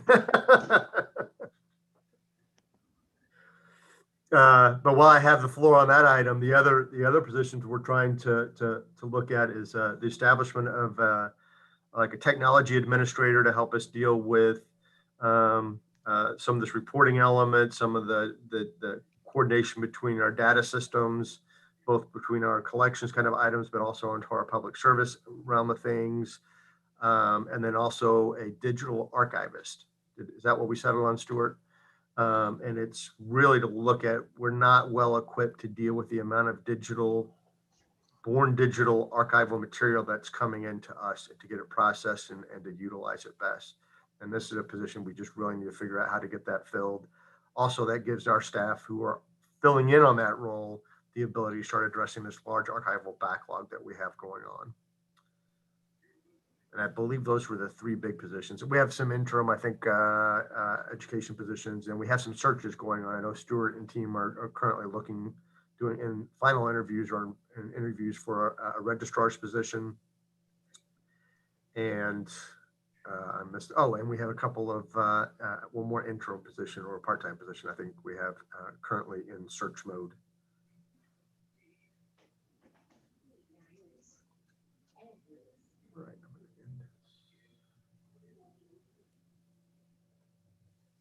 Okay. Scott, if you want to continue on, if there's any questions I should ask regarding the financials. Okay. Scott, if you want to continue on and talk about go on and begin your executive director's report. Sure. Again, I've included in your packet an executive director's report, and at the very top of it, I kind of pulled out maybe some of the highlights for you to make it a little easier to kind of just find the things that have been going on. I'll start off with to help keep you up to date on things. If you are not receiving the KHS Insider, our monthly information out to members, is that correct? Is it just going to members, or you have to be signed up to get our KHS Insider? Make sure you get that. It's full of really good information, and a lot of it's repeated here within my director's report. But some things I wanted to draw your attention to, legislative moments. Sheila's well aware of these, and Stuart and team, and several of our team worked on these. I just wanted to point out this, again, this is a great moment for us to be able to be not just in front of the legislators every day of session, but the Legislative Research Commission staff gets these. And we just find a lot of benefit of conversations that get brought up or we're contacted about them. Legislative moments, glad to share one with you if you haven't seen one. They're available on the LRC webpage. Appears in front of on the legislator screen every day at the beginning of session, and it features a story about in an area of Kentucky. So this year we're focusing on Kentucky innovation. And one of the pieces that I think has been interesting, I heard last week that a couple legislators, it was the home of bourbon was what they were disputing. That was it. They got into a what we're hoping was a good humored, spirited debate via Twitter over where that home of bourbon should reside. So again, it's just great to have KHS in these, having a little bit of fun with it, but also to just make sure that they all know that they can count on us to help promote and share their elements of Kentucky history. Actually, Scott, that was not a Twitter fight. That also was a floor fight. So if you go to KEP, you can see them actually verbally sparring about that on the floor of the Senate. Were we correct in assessing that was good-natured sparring, or? At first I was concerned, but I think in the end it was good-natured. We wanted to end positively. Also, I wanted to point out that a couple of activities, we might have reported on this last time, we, alone with the Kentucky Center for African American Heritage in Louisville, Akram Burton had contacted us sometime, and he was really interested in getting items out of the Ed Hamilton family's collection that we have. Most of it's barbershop elements, but it was called the Your Valet Shop. And it was not just a barbershop, but it was also a tailoring business. But as you hear Ed describe, or I'm sorry, Akram describe it, I mean, it was just a social center there on Walnut Street, what now Muhammad Ali in Louisville. And so we're really excited that we were able to help out with this display that they're trying to do, or they are doing, and then the programming that's going to go along with it. I believe Akram was trying to make it coincide with an African-American tourism convention that's coming to Louisville in the spring. So really glad to be able to do that. We've mentioned multiple times our partnership with WTVQ and WHAS 11 in Louisville, TVQ in Lexington. But Doug has been working really hard to try to build a network to help promote out the different digital programming that we're doing. I don't want to speak any further because I know Doug has a report he's going to give. But again, these just continue to pay great dividends for us. Every time we appear on air, I believe Doug gave the number that we're reaching 1 million households. Is it a week? Through those two channels. Yes. I saw some faces, and yes, isn't that insane? Probably some of the best coverage I think KHS has ever had when we get out there. I mean, we're in those two markets, and it stretches us pretty good down into Eastern Kentucky. And so Doug is working on trying to figure out how we can get into these other markets and make sure that we're covering everything as broadly for the future programming. But again, actually, the numbers I reported here are wrong. So Doug corrected me after I already sent it to you. They're better than they look. So that's really great. I held it up a second ago. If I haven't, I mentioned it, I think, during the orientation and during the annual meeting. But the Register Beyond the War on Poverty, Appalachia, post 1970. And if you don't have a copy of this and you want a copy, send Stuart an email and he'll be glad to get it in the mail to you. What's great about the Register, if you're not familiar with it, these are articles that are cultivated years in advance. So this wasn't something that the team just decided that there's some current events going on that we're going to go get some articles and plop them into our quarterly publication and get it out there. They were working on cultivating these stories on activism, migration, education, religion, and the Register's first LGBTQ article. So again, current event topics that they were, and this is, if I recall right, this was also based upon Jim Clotter's 20th century issue that was several years ago that kind of laid out a roadmap of what 20th century and 21st century history we want to be looking at. So again, hats off to them. They're doing a great job on helping us to address and make the Register very relevant to the work that we do. I'm going to skip through a couple of things. Thank you all for your participation in the Kentucky History Awards. I hope you all had fun. Several of you helped us present at those. It wasn't the format that we had anticipated doing, but I think we might have found something. It really worked well, and we got a lot of great response. And so hopefully by the time we do the next one, maybe there's a hybrid version of how we go about doing that. But I really appreciated the board's participation on this. And again, we received a lot of really great feedback and appreciation from the recipients, who it wasn't just about the mint julep cup on that night. I think that presentation, because it living on YouTube, went on for quite some time, and they were able to utilize that material in their promotion, recognizing the great work they're doing in the Commonwealth. And then last, I wanted to point out, second to last, I wanted to point out that we hosted the 2 events of Senator Mitch McConnell and then the governor hosting Dr. Deborah Birx in our Brown Foreman room. Again, I believe I mentioned this. While I'd like to think they came here because they're all about Kentucky history, I know it was because we have a very big room and they could do it safely. But I can report back, and the team can report back, is while those people are here in these conversations, they're pulling our staff to the side, talking to us, asking us questions, demonstrating their passion for Kentucky history. And it's just gone a long way in helping us in all elements when we need to, for example, this America 250th Commission that we're working to have developed. It just raised the profile of KHS as the place that does this kind of work. And so it's helping us to have open these channels of communication. So that's very good. And last, but certainly not least, if you didn't get your shopping for the holidays done on our new 1792 Museum Store online store, you still have chances to go on and buy. It's a long time coming, and hats off to the staff that really made that happen. They got it up in time for the holidays. You know, we're a fairly busy place around the holidays, foot traffic wise. They're coming in to buy gift items out of the museum store. And we were really concerned that we were going to take a hit on that with people just not traveling, not visiting. Our visitation isn't great. But we did have a steady stream of folks coming in, but we also had a steady stream utilizing the new online store. So that's up and running. The team continues to add new items to it, and we keep looking to expand it. I think our next big goal is thinking of product development and how can we have some really unique Kentucky history items that could be available online for you to peruse. So I know that's a long report, Judge. I'm sorry about that, but there's just so many exciting things going on here. I want to share them with you all. So take a look through the report. And as always, I'm always glad to talk to you if you want to contact me offline and ask questions. Okay, thank you, Scott. Doug, you have a report from the KHS Foundation. Thank you. Judge, thank you. Thanks for having me. As always, it's great to be with you. Yeah, we had a very successful board meeting this morning of the foundation, and we're very pleased to stand back up 3 committees. We've unfortunately been away from our committee work for a few months due to the COVID landscape, but they're back. Development, finance, and governing.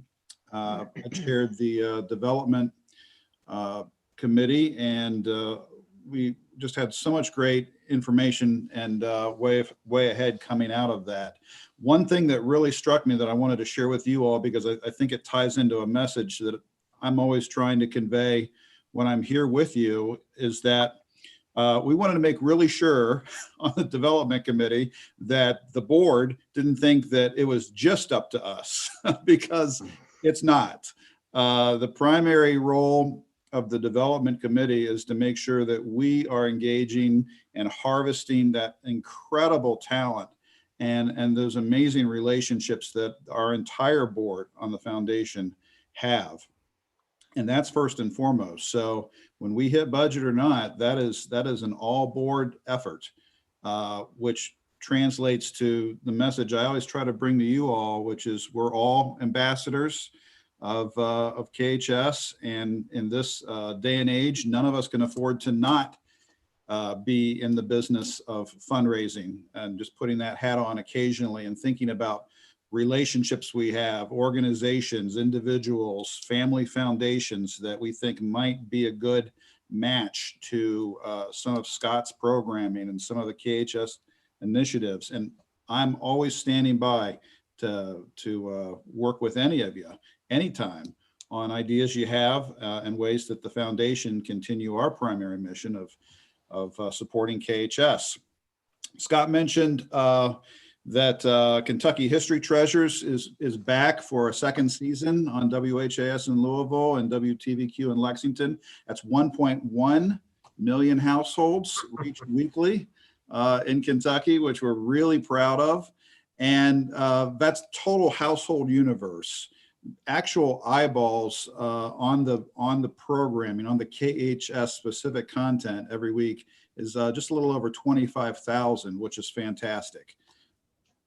Both stations eagerly signed up for season 2 because their feedback they're receiving from their viewership is that this is the type of programming that people want. And that was very counterculture to their initial idea that a 3-minute local history feature, that's going to slow down my newscast. I'm not going to have time to talk about the fender bender and the dumpster fire.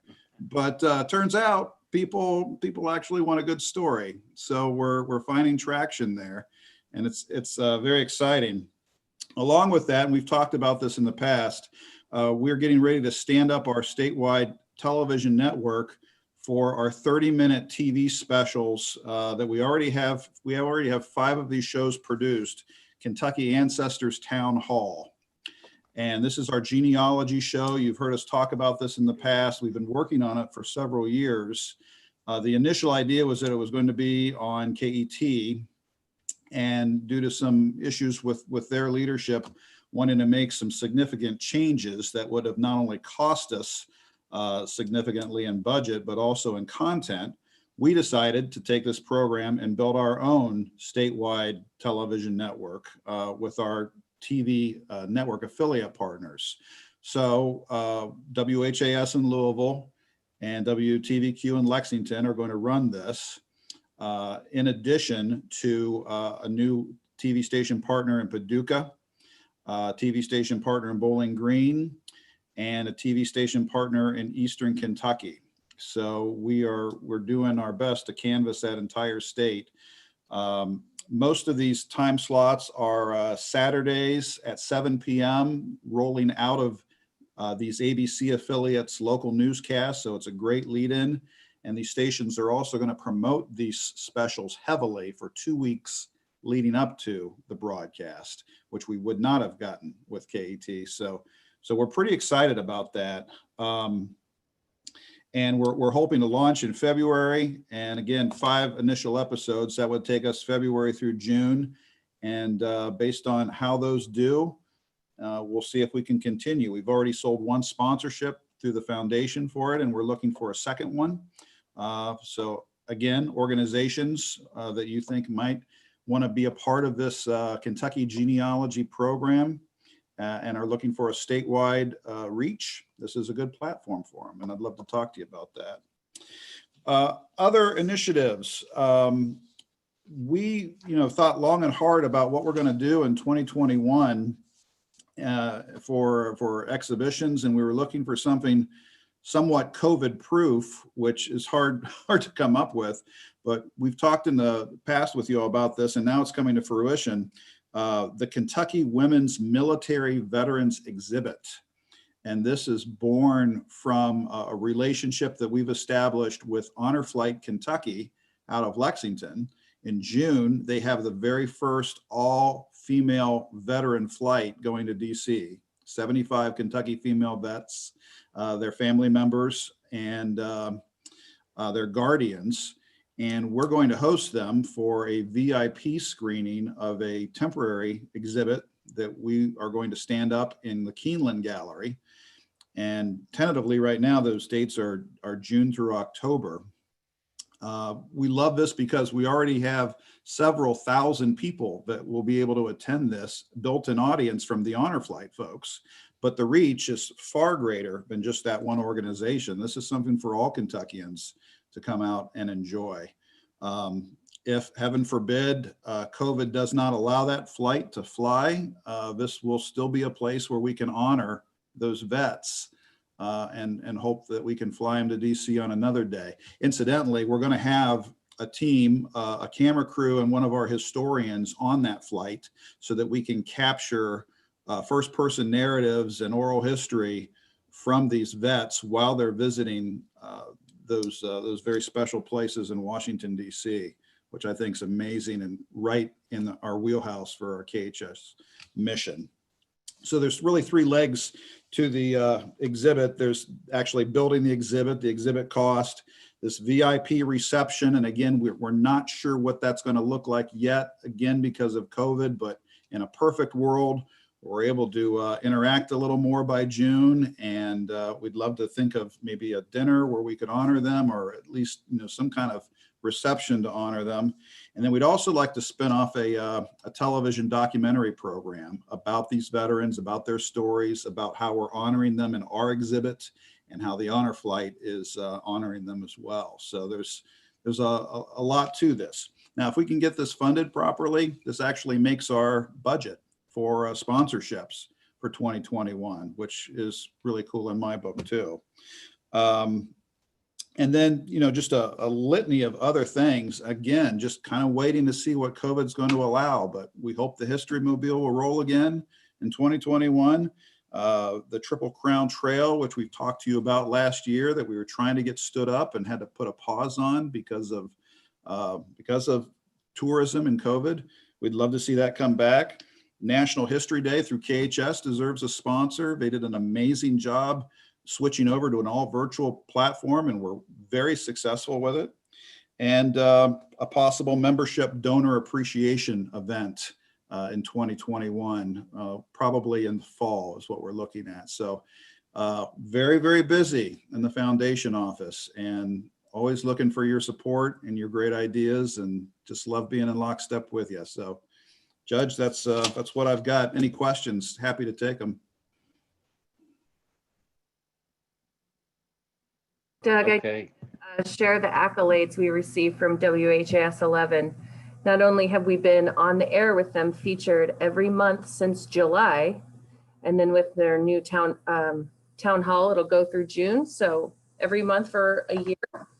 But they were very open about the fact that we were the only place to get history for their production work on Great Day Live and on WHAS 11. So just wanted to share that with you. They're very proactive. They will call and say, what else do you have? Do you have more? We want more. We need more.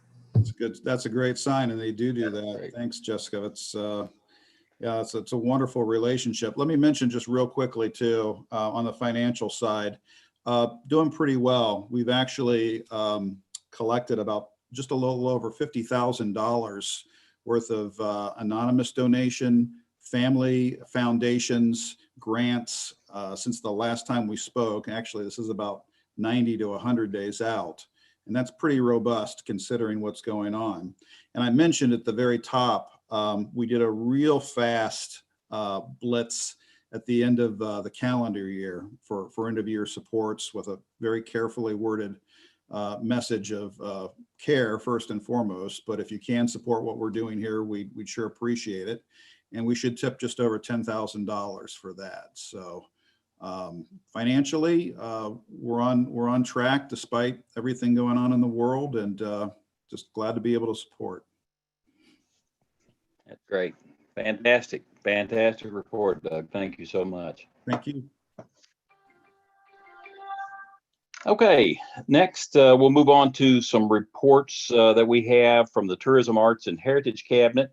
And of course, Secretary Barry cannot be here, but we have his Chief of Staff, Yvonne. Glad to have you with us.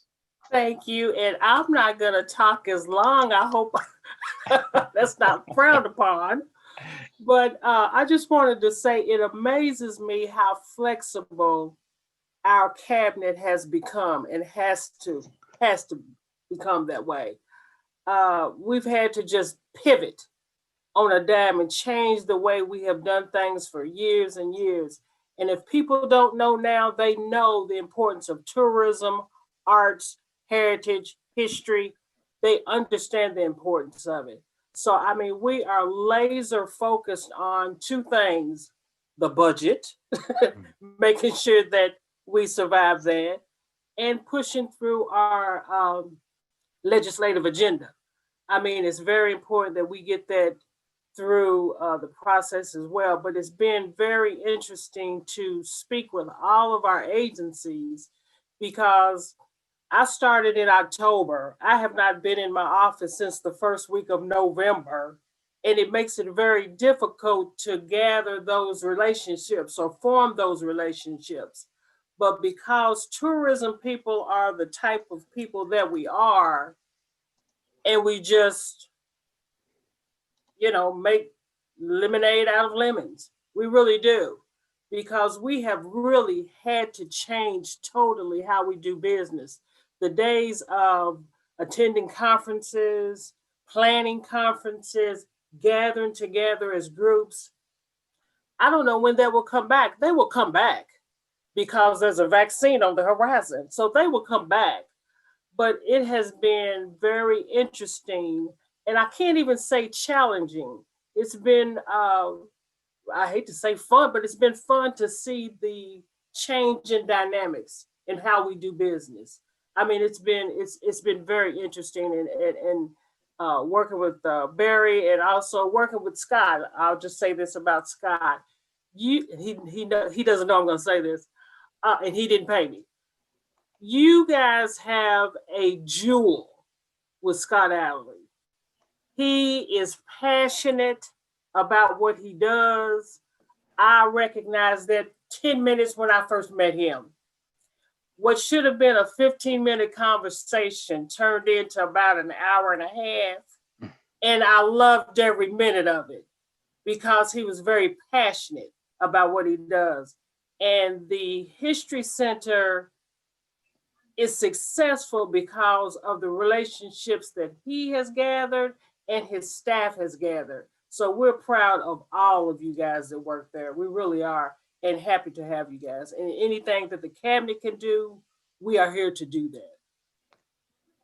Well, thank you so much. We appreciate, of course, I have served with Secretary Barry on the transition team and some other things, but I believe I'd rather have you than him.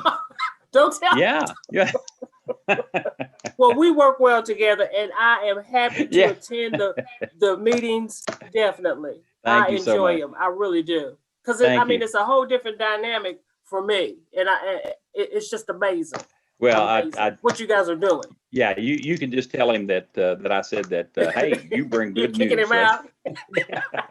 Well, thank you so Yeah, much. she's prettier.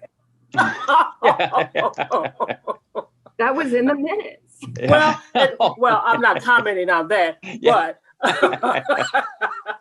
I remember my first couple of days I was looking at the news and I saw you, Jessica, on WHAS. I'm like, where do I know her from? And it's like, oh, she's in She Yeah, said it's- that meeting was it's- an hour and a half. It was more like 2 hours, and then we stood out at the side outside for another half hour. Yes. Yeah, but people understand the importance of tourism. If they don't know, they do now. Well, you mentioning Scott, I've known Scott quite a while. One thing that I like more recently about him, he's getting more and more of that Lincoln look. I appreciate that.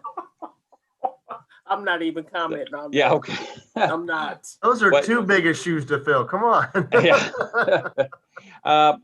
One other thing we've got here that we certainly appreciate Dr. Clardy being here with us. And of course, the Kentucky Oral History Commission, they do such great work.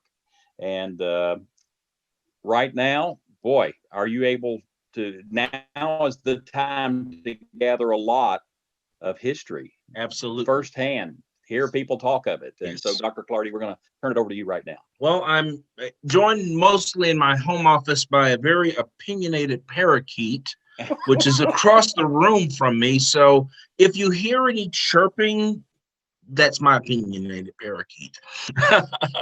But thank you very much, Judge, and thank you, members of the commission. I'll be very brief because I got this report this morning. Is from our December board meeting, and of course, our nominating committee met earlier this morning.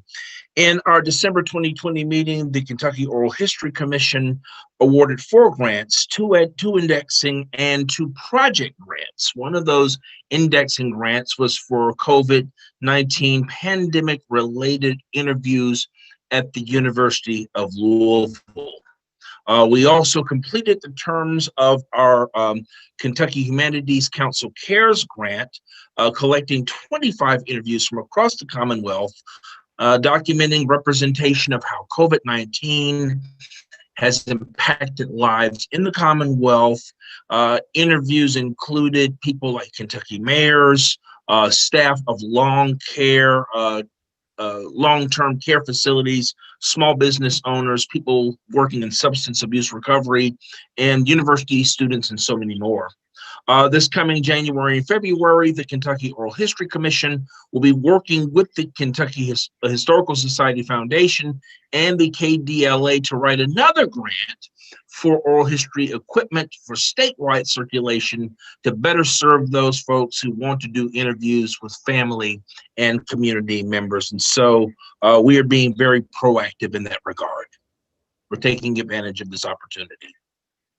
Okay, great. And that is my report. Great. Thank you so much. Thank you, sir. Great work. Tressa, I think you have some info to share with us on the Kentucky Museums and Heritage Alliance. Good afternoon. It's been kind of interesting to have to do everything virtually. Like I've said before, we were not able to have our June conference, and that is when we do our elections. So we are going to have our elections for new board members coming up next week. It'll all be virtual. And we should have our new VP on board by February 1. And that VP is the one who coordinates the conferences. So I anticipate we'll have a virtual conference in June or thereabouts. And we may have some smaller events, of course, virtual events between now and then, or kind of throughout the year to kind of make up for having lost so much time. So that's the gist of what's happening in the museums world.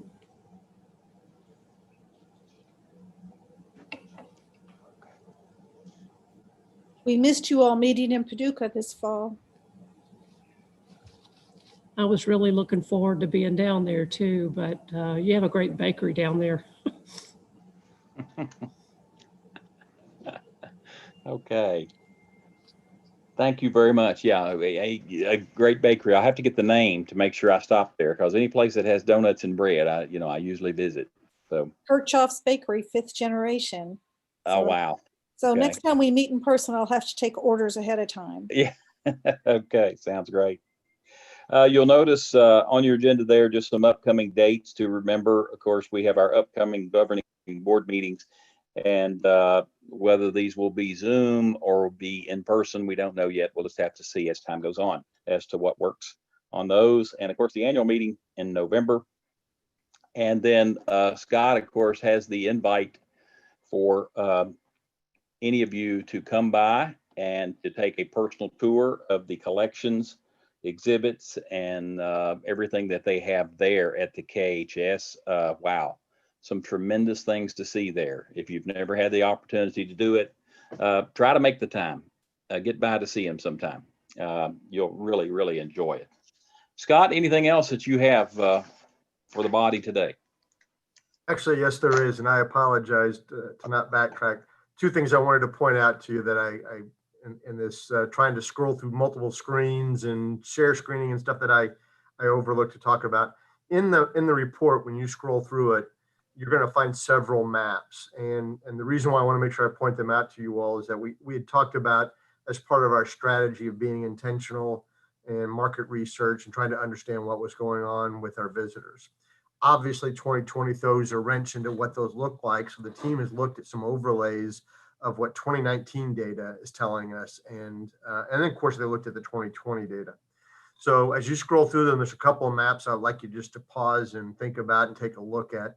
One of them is our school visitation, our school field trip visitation. So it's looking at a 2019 piece, and at its surface, when you look at it, you're like, yeah, there are certain counties that have schools that are visiting and certain counties that do not and stuff. But I don't know who, if it was Dana's idea or whatever, that she overlaid the interstate map onto the map. And it clearly then shows that our visitation is coming from those who have easy access to interstate highways. And we got this idea, Scott, from the election maps. Rather than counties, it was populations. And so Anita Hatchett at the cabinet helped us with the software to do the same with our visitation. Yeah. And so again, it's just pointed out to you, if you have feedback or conversations about it, be glad to have them. but it just really shows and it will help our team. How can we target? Obviously, we're happy where we've got representation and schools that are coming here, but what's the obstacle to participation in the ones that are not? And so I think the team is going to look at some elements along that. That also holds true when you look at the general visitation maps that they created.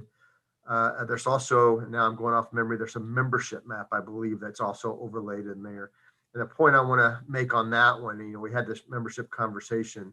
When you go to look at membership, and Jessica, chime in if I'm missaying this, we're looking at Fayette County, Jefferson County, and Franklin County makes up almost all of our membership. I mean, we have, it's a great portion of our membership is in those three counties, and they're evenly spread between the three. So it's about 85% of our membership comes from those three counties, and they are within a dozen members of each other. So they're all right at the same exact number. So that's very telling. And I don't know that I have an answer for what we do next, but I do know that it's giving us the information of whether it's our messaging, it's the age-old adage that they won't become members because we're not asking. What is it that needs to go on in those different areas? Ideally, we would like to see membership on that broader framework that we talked about earlier, at least somebody from or an organization from every county in Kentucky. I mean, we're a statewide organization, so how do we live up to that mission? The other piece, and again, I'll defer this for something, but I wanted to tell you all, we're looking at the historic marker program, and we've been talking about this for well over a year. About policies and procedures and changes and revisions. And obviously with with the summer and the activity around the summer, markers took a platform much like statues and monuments did, people questioning the content of them or the placement of them. And this isn't unique to us. I believe I've mentioned that state historical societies across the country are doing audits of their marker program, of the markers that they have available. So we have some, I think the number is closer to 2,400 markers that in our program. Of that, 200 of them are either missing or in need of refurbishment. So as part of that process, we are looking at which of those are, we haven't done the judgment into this yet, or the solution end. Which of those are something that we need to pause and take a look at and have some further investigation on? Which are some ones that maybe we can go ahead and move forward and get put back up or get refurbished and continue down that line. But the policies that we're going to eventually get to you for consideration will have to deal with the ongoing maintenance of the program. What is the philosophy or the policy of the program on how it's established? Right now, as I've mentioned before, the marker program is you submit an application and it has to go through the rigor of being approved. And then once approved, you got to pay us to get your marker. And I think it creates, I think, an imbalance in how we're doing history. I have lots of other opinions and philosophies, and I don't want to keep you any longer. I'm happy to always talk to you about them. But our goal is to start off with this marker audit to begin with. The second part on the budget, when you looked at that, because we've held expenses in check and because we've had some staffing available, we'd like to see if we can take some of that money and put it towards those markers that can get renovated or even recreated and get out there as soon as possible before the end of the fiscal year. Again, it's just a way that I think we can set the mark on. This is a Kentucky Historical Society program. We're not just going to leave it to the, once it's put out there and then we walk away. We're going to stay engaged with the local communities to make sure that we're maintaining that program and doing what's right by it. It also then kickstarts us into future markers. I'd like to be able to think what's our plan for how we're addressing the fact that there's an imbalance in the type of messages that we see on the markers, and how does that need to go forward. So again, raising the rigor of what becomes a marker. But it's all based upon, it's got to be based upon and rooted upon broad community support and its connection to a broader Kentucky historical narrative. And again, continue to work on that. Dr. Lee, your folks in your neighborhood just were on the phone with me the other day asking about markers that are missing in their neighborhood, and that's the message I'm delivering them. It's just, I think as the statewide historical organization, this is one of our most visible programs out there, and their visibility has been raised by these issues of whose history are we telling or not telling. And so I think that's our plan. We'll have more for you at the next meeting. We hatched this idea, what, a week ago Friday, of trying to sit there and address, and to give you the scale, right? If there's 200 markers out there that are in need of some sort of refurbishment, replacement, or reconsideration, you have a limitation of the foundry. They can only do so many markers a year. And they're doing these, there's 2 foundries, I believe, in the country that do this work, and they're doing it for a lot of the state historical organizations. So you have capacity issues that go on there. But if we could get 10 markers done a year, it still takes us 20 years to clear the backlog. So we're seeing if we can't come up with a plan that might help us take a bigger dent into that. And I'd really like to be thinking about how we prepare for celebrating the country's 250th, beginning for us here in Kentucky in 2024 with the settlement of Harrodsburg.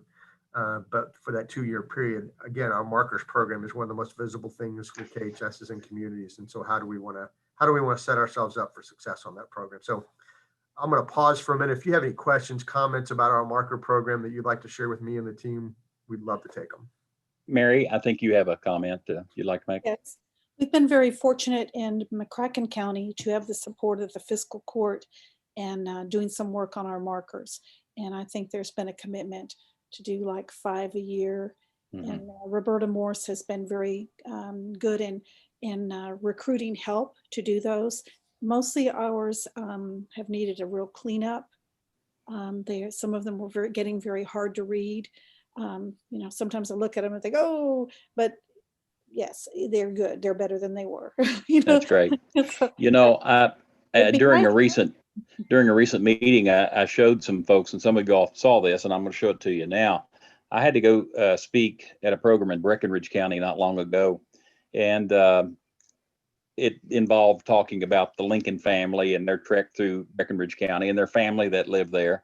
And anyhow, I had one of the people came up and started talking to me afterwards, and I said, do you all have any historical markers pertaining to the Lincoln family here close? And they said, yes, there's just one right up the edge of town here. They told me where it was. And I said, well, I want to go, just look at it and see it. Here is the marker. If I can get it up here, where you can see it, here is the marker. And as you can see, I was pulled right at the shoulder of the road there by the guardrail. And if you all can read that, you're doing better than me, because I could pull up there, and unless I was within about 3 feet of that marker, I couldn't tell what it even said, because that is the shape that the marker, you can see how everything's just the same color. It's all blurred in terms of the images due to the poor shape of it. Now, of course, I felt like going back to the city folks and the county folks and saying, you all could have an initiative, as you all have in McCracken County. You can have an initiative there and maybe work on this yourself. But anyhow, we've got a lot of them like that. And I did have a family talk to me and told me that during these COVID times, that one of the things the family had started doing on a weekend is they would load, the wife and 2 kids would load up in the car, and they would go to an adjoining county, and they would spend a good part of the afternoon just driving around reading historical markers.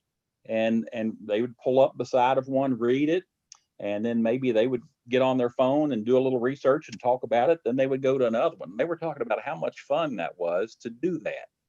So, these things are probably our greatest link to a lot of folks here in Kentucky, especially probably in the more rural areas, between the KHS and historical efforts and the local community. So, Scott, I applaud any efforts that can be done to try to improve them in some way, and to try to make them more visible, readable, and tell Kentucky's story a little better.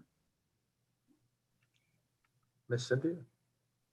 I'm inspired by what McCracken County is doing, and I wonder if it might behoove us to develop a a county do-it-yourself program. In other words, just what are the steps, and help and put a package together so that people know what to do, how to raise the funds, how they get refurbished, and promote that, so that perhaps we could amplify our efforts. I believe Eagle Scouts got involved with some of the markers. They use steel wool. Like I said, sometimes I look at them and I can see where they were probably a little over rubbed, but can you read them? Yes, you can read them. There are some that look like they were highlighted maybe on the lettering, but they are so much better, and people really do take pride in those. And there is the markers, and there is a good app I think I've seen. It's been a couple of years that I've done it myself, looking at some markers in Western Kentucky. And we use them with our, the General Grant Trail. We work with Missouri to extend that General Grant Trail over into Western Kentucky. And part of that is we depend upon the markers. Even though we were important during the war between the states, there's not a lot of physical buildings to look at, but the historical markers really do tell a story. One thing that I wanted to do here, Mary and Cynthia and others talking about this with our historical markers, is I would like to have mounted, I discussed this before I retired, but I would like to have maybe put either a barcode, put something at the bottom of them where when a person comes up, they can read the marker, then they could click on that barcode or that QR, whatever is on there, they could click on it, and it gives them much more information, and maybe gives them a link back to either our local historical society, the KHS, or whatever. We try to get their initial interest and then suck them in, pull them on in for more. And so I thought that would be something we might try to do on our markers in our county, so that they could just take their phone, click it, and then they've got much more information than just what's on that marker, because the marker is very limited in what it can say.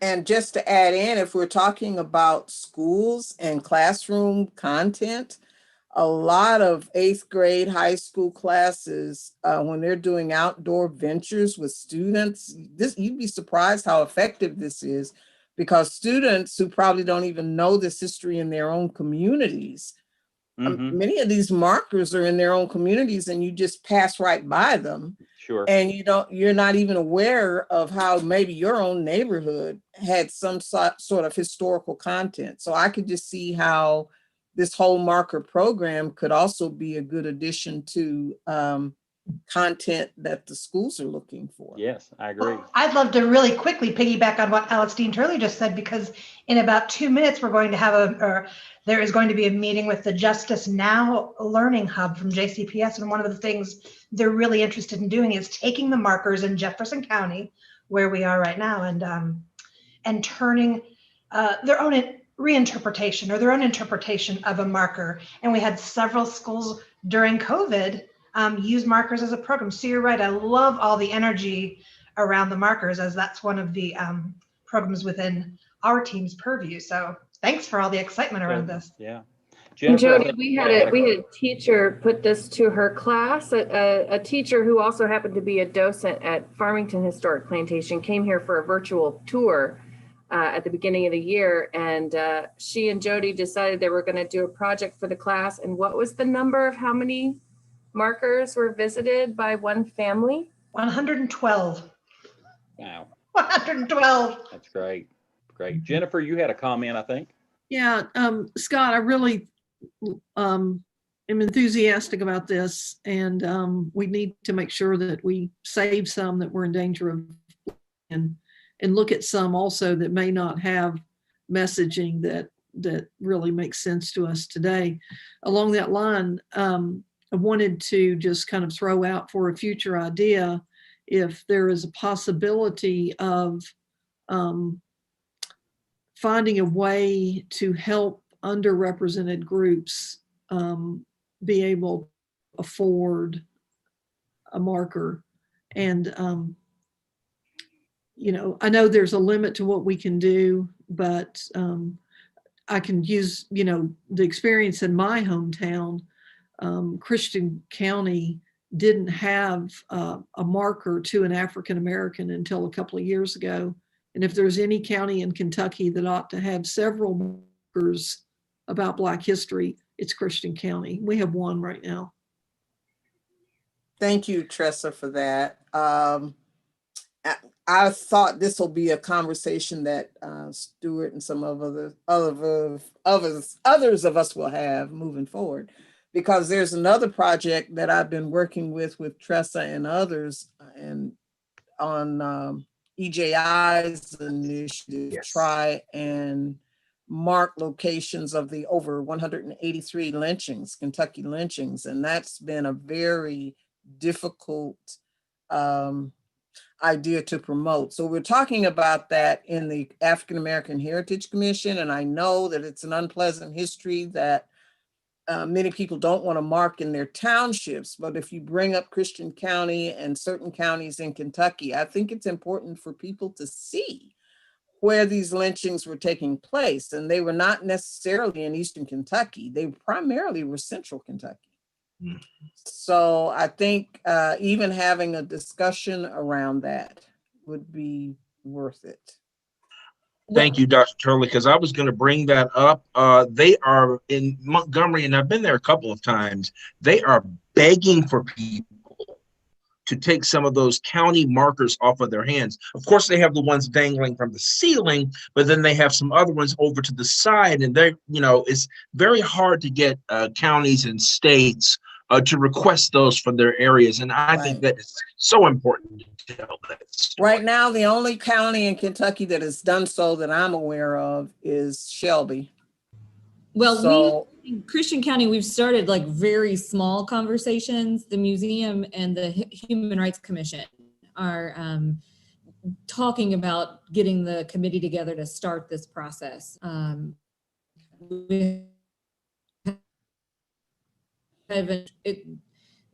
bring some awareness to that.